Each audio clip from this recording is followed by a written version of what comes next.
এটা কারো নিচে নামো, আমার ব্যাগ ধরো। আমি তো চাকরানি, চাকরানি কোনো মাইনে নাই।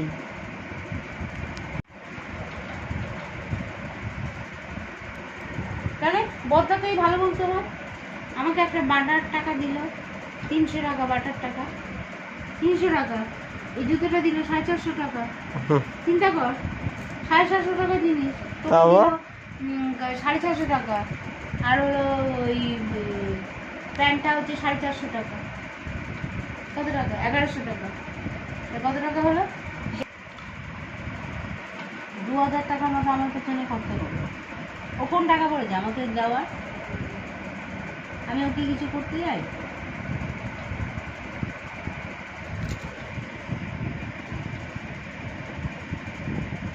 ছোট মামাই তো একটা খোঁজও নেয়নি, নিজের বউ আর বাচ্চা নিয়ে ব্যস্ত।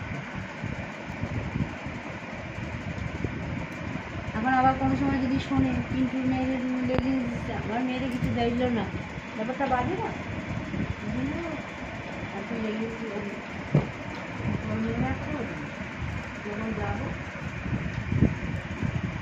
নে না, লাইটটা অফ কর না বাবা।